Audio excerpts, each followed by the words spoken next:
Hello viewers, welcome to our channel. ఇవాళ ఈ వీడియోలో మనం ఆలు ఉల్లిపాయతో బ్రెడ్ పకోడా ఎలా చేయాలో చూద్దాము. ఇది చిన్న పెద్ద అందరూ ఇష్టపడతారండి. ఒక ఆలుని తీసుకుని పీల్ చేసేసి తురుముకోవాలి. తురుముకున్న ఆలు మీరు చూస్తే ఇలా నల్లగా అవుతుంది. అందుకని దీన్ని 2 నిమిషాలు నీళ్ళల్లో ఉంచి ఆ తర్వాత శుభ్రంగా నీళ్ళని పిండి ఒక ప్లేట్లో పక్కన పెట్టుకోవాలి. పిండిన ఆలు తురుముని ఇలా ఒక గిన్నెలో వేసి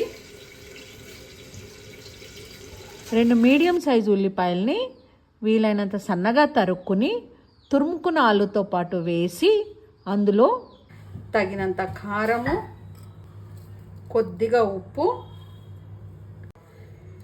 బరకగా చేసుకున్న ధనియాలు, జీలకర్ర పొడి,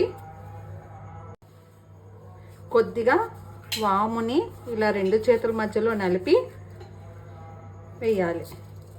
3-4 స్పూన్ల శనగపిండి.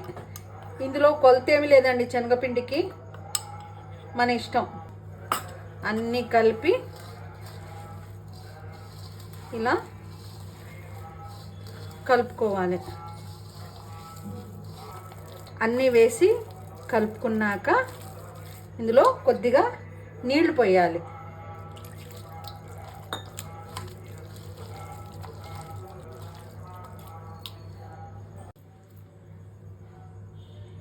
కొద్దిగా నీళ్లు పోస్తూ బజ్జీల పిండిలాగా జారుగా చేసుకోవాలి.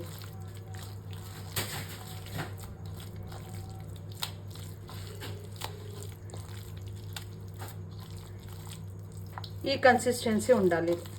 బ్రెడ్ ముక్కలని ఇలా 2గా కట్ చేసుకోవాలి. ఒక ఫ్రై ప్యాన్ పొయ్యి మీద పెట్టుకుని వేడెక్కిన తర్వాత కొద్దిగా నూనె వేసి కట్ చేసుకున్న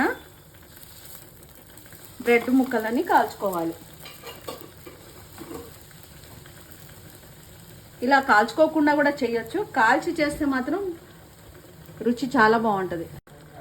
ఒకవైపు కాలిన తర్వాత బ్రెడ్ని ఇంకో వైపుకు తిప్పేసుకోవాలి. ఇలా 2 వైపులు కాల్చుకున్న బ్రెడ్ పైన ఆలు ఉల్లిపాయ ఇలా పల్చగా ఒక లేయర్ లాగా వేసుకోవాలి.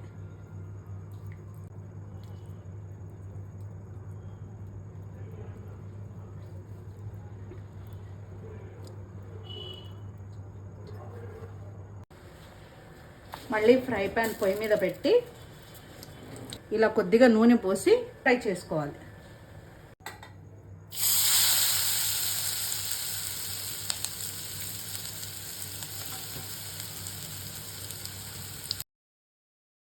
ఒకవైపు ఇలా ఎర్రగా కాలిన తర్వాత ఇంకోవైపుకి తిప్పుకోవాలి. ఇది సిమ్లోనే కాల్చాలి.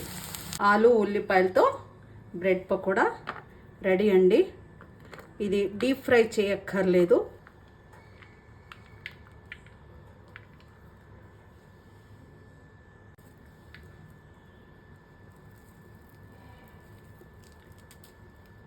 చూడండి ఎంత చక్కగా కాలినాయో. ఇది చాలా రుచిగా ఉంటాయండి. పిల్లలు పెద్దలు అందరూ ఇష్టపడతారు. ఇది కనుక మీకు నచ్చితే లైక్ చేయండి, షేర్ చేయండి, కామెంట్ చేయండి. మొదటిసారి కనుక మన ఛానల్ని చూస్తుంటే ఛానల్ని సబ్స్క్రైబ్ చేసుకోండి. Thank you once again for watching our channel.